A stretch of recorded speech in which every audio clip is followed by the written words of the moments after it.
সামনেটা কি অবস্থা শুধু দেখো।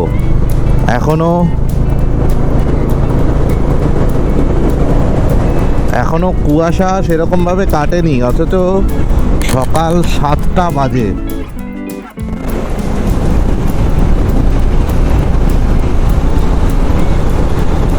পুরুলিয়ায় ঢোকার পর আবার সেই আপ অ্যান্ড ডাউন রাস্তাগুলো দূর থেকে দেখতে এত ভালো লাগে। পুরো পাহাড়ের রেঞ্জটা এখান থেকে দেখা যায়। আর আমি অনেকটা উপরে চলে এসেছি, আর নিচ থেকে ঠিক ওইটা হলো রাস্তাটা যেটা দিয়ে ঘুরে ঘুরে আমি এসেছি। আর ওই যে বাইকগুলো নামছে, এই যে বাইকটা যাচ্ছে, সব পাহাড়ে ঘুরে ঘুরে নামছে এবং উঠছে। হ্যালো বন্ধুরা, কেমন আছো সবাই? আশা করি সবাই ভালোই আছো। আর এখন দাঁড়িয়ে আছি জয়পুর ফরেস্ট, একদম বনলতা রিসর্ট আমার পিছন দিকেই। আর আসার ভিডিওটা দেখে নাও, ততক্ষণ আমি একটু চা খেয়ে নিই। আর সবাইকে ভেরি গুড মর্নিং। যাচ্ছি কোথায় নিশ্চয়ই বুঝেই গেছো টাইটেল থাম্বনেল দেখে। যাচ্ছি এখন পুরুলিয়া।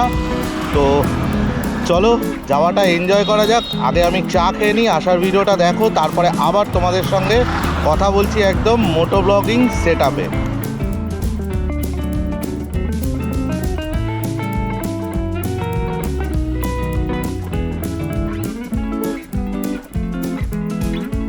সকালবেলা পুরো রেডি হয়ে গেছি, আর এই জাস্ট চাটা খাবো আর বেরিয়ে যাব। আর আমার বাইকে কালকে সব কিছুই লোড করে রেখেছিলাম, শুধু আজকে ড্রেসটা পরেছি। আর এই দেখো সব একদম রেডি করা, জাস্ট ট্যাঙ্ক ব্যাগটা লাগাবো আর বেরিয়ে যাব। গ্যারেজের মধ্যে পুরো রেডি করে রেখেই দিয়েছিলাম আমি। তো একেবারে কথা বলছি রাস্তায় যেতে যেতে, চাটা একটু খেয়ে নিই।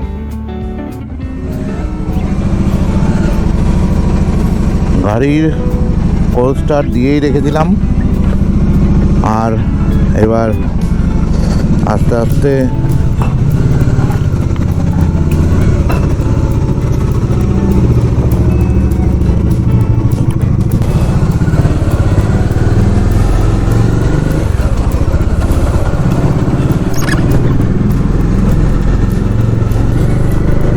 বাড়ি থেকে বেরিয়ে পড়েছি। আর ভালো ঠান্ডা পড়েছে।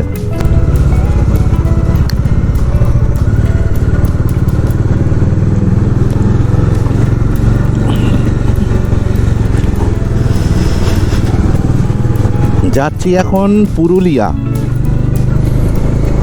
তবে দুর্গাপুর এক্সপ্রেসওয়েটা ধরবো না, কারণ রাস্তায় কাজ হচ্ছে, অনেক জায়গায় ডাইভারশন, তাই জ্যাম হবে। আর রাত্রিবেলার ভিডিও বানাচ্ছি না, একেবারে ভোর হোক তারপরে তোমাদের সঙ্গে কথা বলছি। রাত্রিবেলা মানে ভোর হয়েই গেছে, মানে দিনের আলো ফুটুক তারপরে তোমাদের সঙ্গে কথা বলছি, কারণ এখন অন্ধকার। দিনের আলো ফুটতে আরও ঘন্টা দেড়েক সময় লাগবে। সময় হয়েছে এখন সকাল 5টা। ভেবেছিলাম 4টের সময় বেরোবো, কিন্তু আর হয়ে ওঠেনি। সামনে কিছুই দেখা যাচ্ছে না, পুরো সাদা হয়ে রয়েছে, অন্ধকার হয়ে রয়েছে কুয়াশায়। লাস্টে এই একটা লরির পিছন ধরেছি, এখান থেকে ডানকুনি অবধি যাই, তারপরে জানি না কি হবে। সামনেটা কি অবস্থা শুধু দেখো। এখনো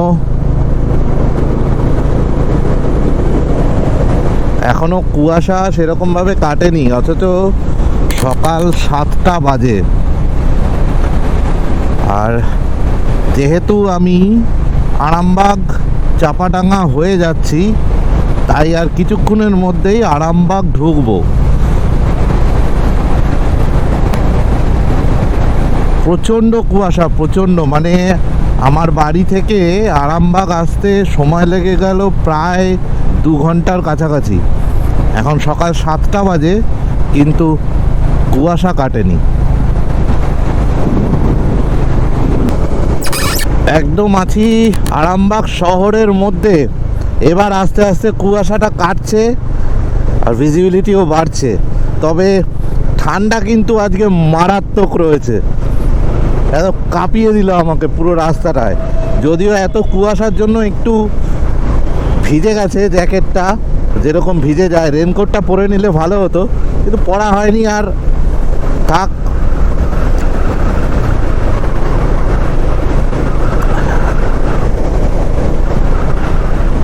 তবে যারা এই রাস্তাটা ধরছো, মোটামুটি পুরুলিয়া যাওয়ার জন্য তিনখানা রাস্তা অ্যাভেলেবেল। সেটা হলো একটা বর্ধমান হয়ে, একটা ঝাড়গ্রামের ওই দিক থেকে মানে বেলপাহাড়ি হয়ে, আর একটা এই আরামবাগ হয়ে। এই আরামবাগের রাস্তাটা সব থেকে শর্ট রুট। জাস্ট সূর্যি মামা দেখা দিয়েছে আর সাথে সাথে কুয়াশাও কেটে গেছে।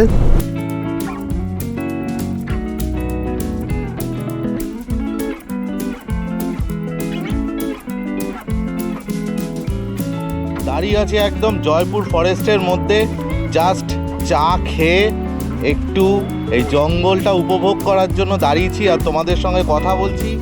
এই শীতের সকালে রোদ্দুর মাখতে মাখতে ঘুরতে যাচ্ছি। আর কি চাই, আর কি চাই।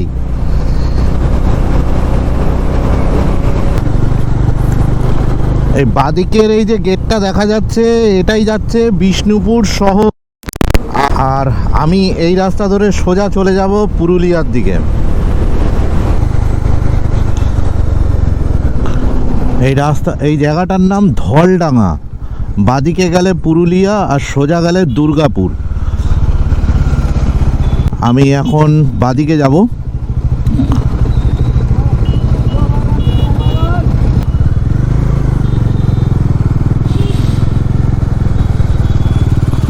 পুরুলিয়া 84, অযোধ্যা 129, রাঁচি 204 কিলোমিটার।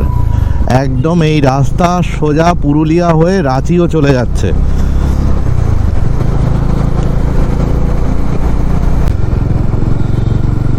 পুরুলিয়া 78, অযোধ্যা 173, জামশেদপুর 171, রাঁচি 198, সব যাচ্ছে এই রাস্তা দিয়ে। রাস্তাটা সিঙ্গেল ওয়ে, যদিও যেতে গেলে বা জামশেদপুর যেতে গেলে আমার মনে হয় খড়গপুর থেকে কোলাঘাট, খড়গপুর, জামশেদপুর গেলেই মনে হয় বেস্ট রুট। কারণ এই রুটটার সিনিক ভালো, কিন্তু সিঙ্গেল ওয়ে।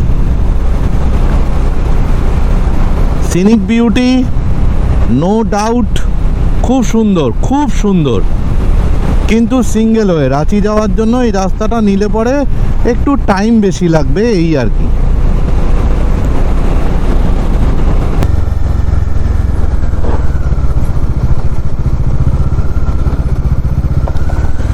আসার পথে টু হুইলারের 4, কিন্তু 4 হুইলারের জন্য একটা টোল গেট আছে। জায়গাটার নাম কালা পাথর।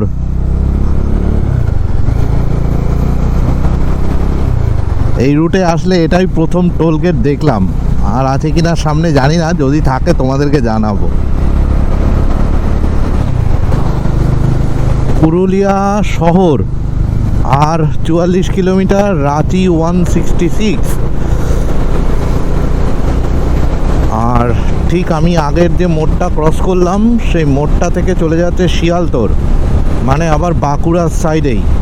তবে যারা এই রুটটা অ্যাভেল করছো তাদেরকে বলছি, যারা পুরুলিয়া আসছো এই রুটটা দিয়ে, বর্ধমান বা বাঁকুড়া দিয়ে, তাদেরকে বলছি একটাও খাওয়ার দোকান নেই। অনেকক্ষণ ধরে প্রচণ্ড পরিমাণে খিদে পেয়েছে, কিন্তু খেতে পাচ্ছি না, কারণ কোনো হোটেল নেই, কোনো কিচ্ছু নেই খাওয়ার দোকান।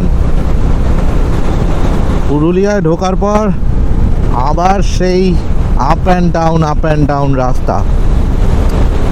রাস্তাগুলো দূর থেকে দেখতে এত ভালো লাগে যে কি বলবো।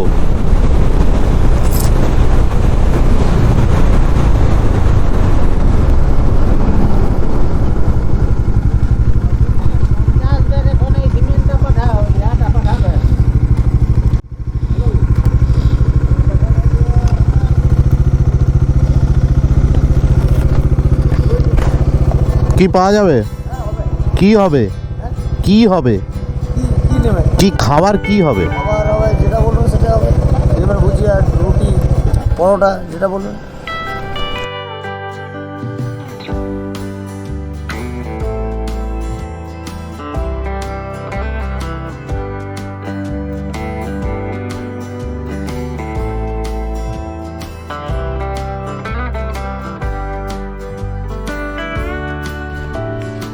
অনেকক্ষণ বাদে একটা হোটেল পেয়ে খেতে দাঁড়িয়েছি, আর এখানেই গুড় বানাচ্ছিল, তার ছবি তুললাম। আর এবার একটু ব্রেকফাস্ট করতে হবে।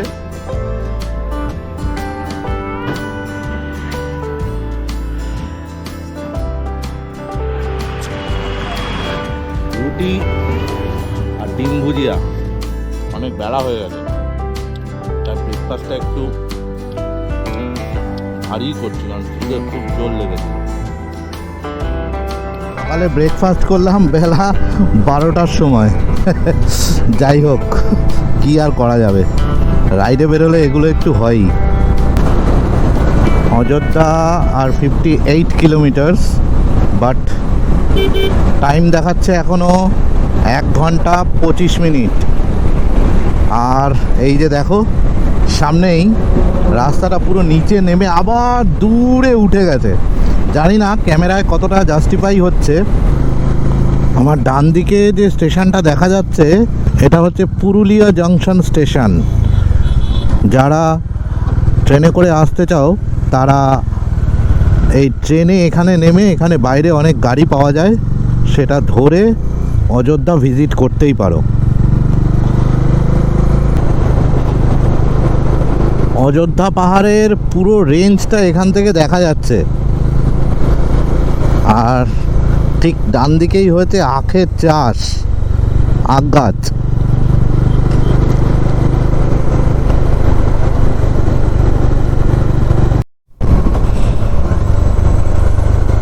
কি সুন্দর বানানো রাস্তা, হ্যাঁ। এইসব জায়গায় আসলে লোকের মন এমনি ভালো হয়ে যায়। আমরা সারাদিন কংক্রিটের দেয়ালের মধ্যে থেকে এত সুন্দর জায়গায় আসলে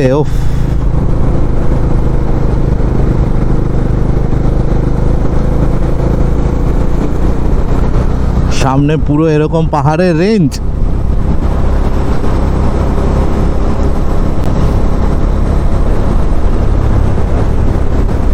আমাকে এরকম জায়গায় কেউ একটা ঘর বাড়ি বানিয়ে দিক।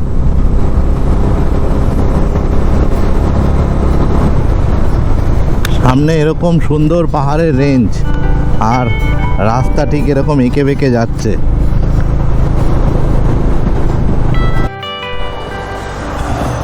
পুরো পাহাড়ের রেঞ্জটা এখান থেকে দেখা যায়। আর আমি অনেকটা উপরে চলে এসেছি, আর নিচ থেকে ঠিক ওইটা হলো রাস্তাটা যেটা দিয়ে ঘুরে ঘুরে আমি এসেছি। আর ওই যে বাইকগুলো নামছে, এই যে এই বাইকটা যাচ্ছে, সব পাহাড়ে ঘুরে ঘুরে নামছে এবং উঠছে। এখানকার বাড়িগুলো কি সুন্দর করে ডিজাইন করা, রং করে। এই দেখো, এটা সুন্দর ডিজাইন করা, প্লাস এরকম রং করা ছাড়াও অনেক সুন্দর করে আঁকাও রয়েছে এক একটা বাড়ি।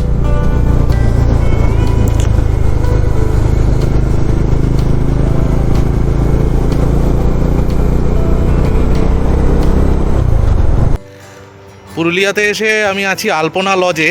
এখানে লজিং এবং ফুডিং দুটোই পাওয়া যায় এবং খুব সস্তা, সাথে খাবার ব্যবস্থা রয়েছে ভেতরে। আর রুমগুলো তো তোমাদেরকে দেখাবই। জাস্ট ফ্রেশ হয়ে গেছি, ফ্রেশ হয়ে বেরিয়ে পড়েছি। আর ডেসক্রিপশান বক্সে ফোন নাম্বার দেওয়া থাকবে, চাইলে আসতে পারো। এখানকার যে ম্যানেজার আছে, ম্যানেজার নর্মালি খুব হেল্পফুল। তো আর কি, রুমটা তোমাদেরকে দেখাচ্ছি। যদিও আমি সিঙ্গেল আছি বলে আমি ছোট রুম নিয়েছি, আর এছাড়াও বড় রুম রয়েছে। বাইক এবং 4 চাকা রাখার খুব সুন্দর ব্যবস্থা রয়েছে। ওই যে আমার বাইক এখানে পার্কিং করা। আর রুমটা দেখাই তোমাদের, একদম নিচের এই রুমটাই আমাকে দিয়েছে। একটা সুন্দর ডবল বেড, এখানে একটা একটা আয়না, আর হলো বাথরুম, গিজার। তো মোটামুটি একদিন কাটানোর জন্য বা দুদিন কাটানোর জন্য যথেষ্ট, এবং সস্তা, রিজনেবল প্রাইস। কারণ এখানে আশপাশের হোটেলের রুমগুলোর যা রেট, তার থেকে এটা অনেকটাই সস্তা। এখানকার যে মালিক আছে, যে ওনার আছে, উনি এটা চালান। তো যারা আসছো তারা একবার থেকে দেখতে পারো। আর আজকে আর ভিডিও বাড়াচ্ছি না, দেখা হচ্ছে আবার নেক্সট এপিসোডে। যদি ভালো লেগে থাকে তাহলে ফ্যামিলি মেম্বার, বন্ধু বান্ধব সবার মধ্যে শেয়ার করে দিও ভিডিওটা, লাইক দিও, সাবস্ক্রাইব করো। দেখা হচ্ছে আবার নেক্সট এপিসোডে। ততক্ষণ পর্যন্ত রাইট সেফ, জয় হিন্দ।